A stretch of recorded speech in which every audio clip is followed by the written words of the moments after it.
మనము ఇవాళ వంకాయ మెంతికూర కూర చేసుకున్నామండి. వంకాయల్ని పుచ్చిరావి లేకుండా చూసుకొని చక్కగా నీట్గా కట్ చేసుకోవాలి. కొంచెం వాటర్లో వేసుకుని అందులో ఉంచుకోవాలి నానబడకుండా. తెల్ల వంకాయలైనా పర్లేదండి, నల్ల వంకాయలైనా పర్లేదు, ఏమైనా బాగుంటుంది కూరకి. సో ఇలా నీట్గా కట్ చేసుకుని మనము లోపల తవాలో ఒక స్పూన్ ఆయిల్ పెట్టుకోవాలండి.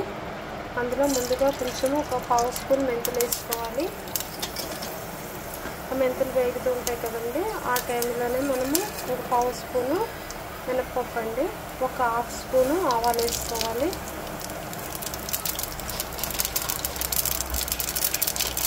వేగుతూ ఉంటే అందులో మనము చూస్తారు కదండి చిట్పట్లాడుతున్నాయి, అంటే వేగిపోయినట్టే స్టవ్ ఆఫ్ చేసుకుని అందులో ఎండుమిరపకాయ వేసుకోవాలండి మనకు స్పైసీ తగ్గట్టు. చూస్తారు కదా ఇలా కలుపుకోవాలి. స్టవ్ ఆఫ్ చేసుకుని ఇప్పుడు ఇందులో ఉప్పు కొంచెం పసుపు యాడ్ చేసుకోవాలండి. చూస్తారు కదండి ఇందులో ఉప్పు పసుపు యాడ్ చేస్తున్నాము. ఇప్పుడు ఇది చల్లారనిచ్చి మిక్సీ వేసుకోవాలండి. చూస్తారు కదండి ఇలా మిక్సీ జార్లో తీసుకుని మిక్సీ వేసుకోవాలి. ఇది చల్లారే లోపల మనము ఒక స్పూన్ మళ్ళీ ఆయిల్ పెట్టుకోవాలండి. అదే తవా యూజ్ చేస్తున్నాను నేను, సో ప్రాబ్లం లేదు ఆయిలే కనుక.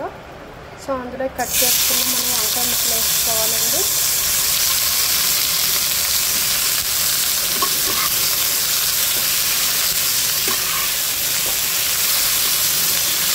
సో సిమ్లో పెట్టి ఒక 10 minutes మగ్గనివ్వాలండి. నెయ్యిలో సిమ్లో పెట్టేస్తున్నాం. ఇప్పుడు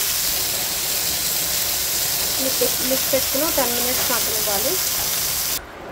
చూస్తారు కదండి చల్లారిపోయింది.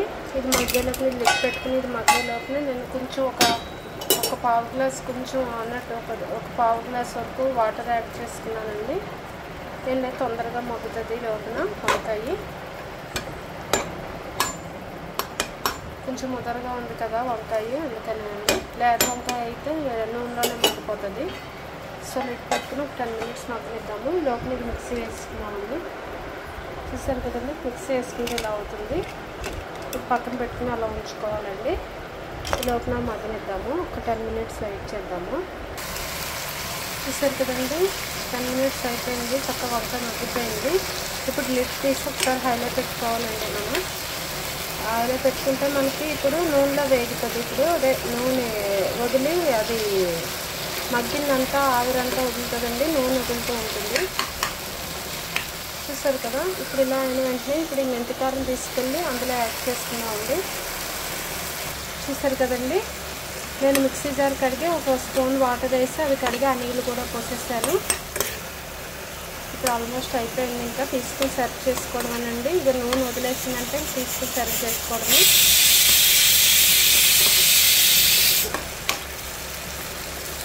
ఆల్మోస్ట్ అయిపోయిందండి కర్రీ. వావ్ కదా చాలా కలర్ఫుల్గా చాలా టేస్టీగా ఉంది. యాక్చువల్గా చిన్న పులుపు ఇష్టమైతే కనుక ఇప్పుడు వంకాయ మగ్గబెట్టినప్పుడే 2 టమాటాలు కూడా వేసుకుంటే చాలా బాగుంటుందండి. ఏం లేదు 2 టమాటాలు కూడా కట్ చేసి పీసులు వంకాయ పీసెస్తో పాటు అది కూడా యాడ్ చేసుకుంటాము. Same method. అది కూడా 2 కలిపి మగ్గనిచ్చి మెంతికారం యాడ్ చేసుకోవడం అండి.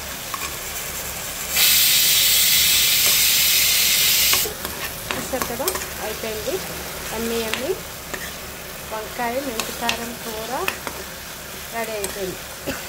ఇదే గుత్తులా కూడా చేసుకోవచ్చండి. నెక్స్ట్ టైం ఆ గుత్తుల కూర కూడా పెడతాము. తప్పకుండా ట్రై చేయండి, లైక్ చేయండి, షేర్ చేయడం మాత్రం మర్చిపోవద్దు. ఎర్లీగా ఉంటుంది. ఉప్పు సరిపోతే ఈ టైంలోనే యాడ్ చేసుకోవాలండి. ఒకసారి చూసుకుని వావ్ కదా. Thank you for watching.